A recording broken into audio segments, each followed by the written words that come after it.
Hey guys, in this video I'm going to show you the 6 costliest mistakes that people do when they're using their Google Ads. By avoiding these mistakes, you're going to hold a huge advantage over your main competitors, and basically you will be able to sidestep these mistakes and improve your performance. So sit back, learn how you can do a mini audit of your own account, and also how each settings are able to improve your performance and improve your returns. So the first mistake is actually a default setting by Google. They sneakily put it in and it doesn't really improve your performance. In fact, it's actually detrimental to your performance and your stats. And when you're creating a campaign, if you look at network settings, you will see that you will all automatically be included in search partner network and also display network. So for those who have seen my previous video, I explained a little bit about display network ads. The display network ads are generally low converting and low click through.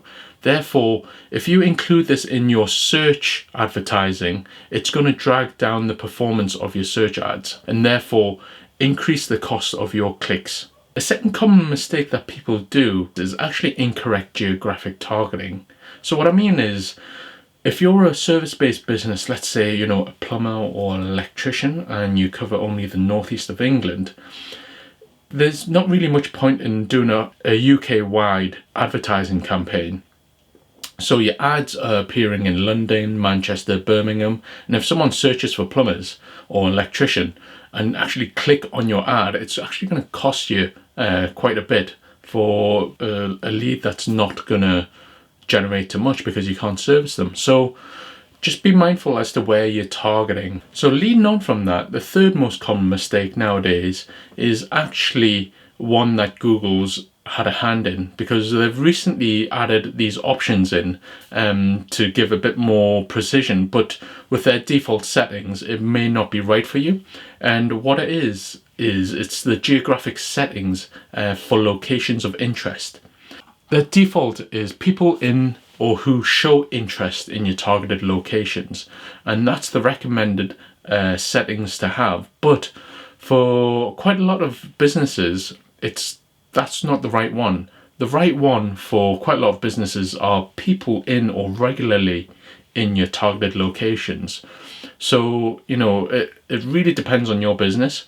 And also as well, the third option is searching for people who are interested in your targeted locations.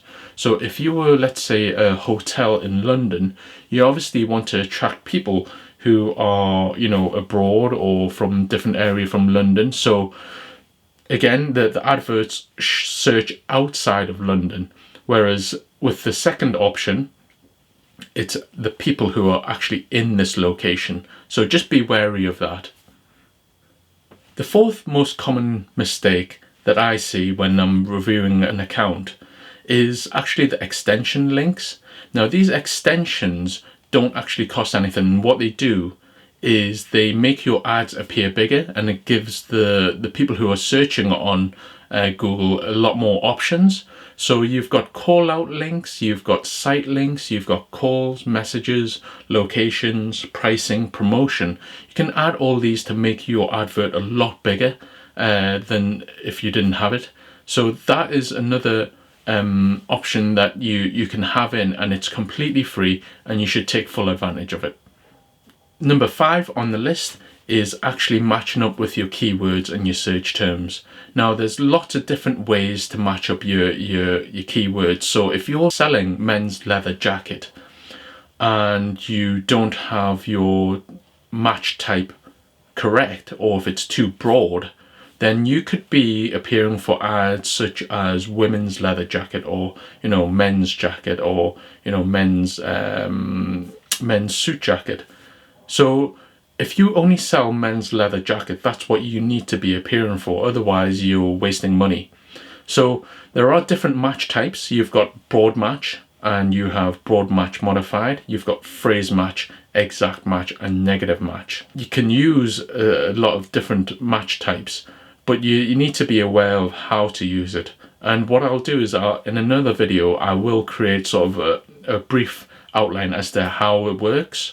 But just be wary that keeping on top of your search terms, and this is where you look for your search terms. These are what people are actually searching for in Google and what your ads are appearing for, and you keep on top of them. And if you see that they don't match up, you need to exclude them in the negative keywords. The last mistake, and it's the most costliest for Google Ads users, is not actually having conversion tracking set up. So what is conversion tracking?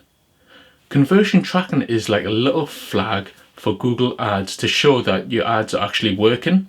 So whether that's getting an inquiry or actually selling a product, Google Ads will show an indicator as to which advert has actually sold and what it's led to.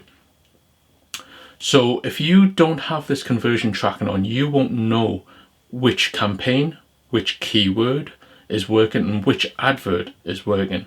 So therefore, adding in your conversion tracking is absolutely essential to be successful in Google Ads. I hope that's been really beneficial for you. Whether you're starting up your Google Ads account or currently running your own campaigns, you know the pitfalls that you face with Google Ads, and you can avoid them and actually improve your performance and get a better response from your Google Ads. If you're currently running your own campaigns and you've gone through a mini audit of your account, but you're still uncomfortable as to changing the settings, then just message me or contact me below and I will arrange a time to go through the account with you. And what we'll do is we'll try and see how we can improve your performance. So if you like this video, if you found it useful, please give me a thumbs up, just so that I know that I'm doing, a good video for you guys. And yeah, I will catch you soon.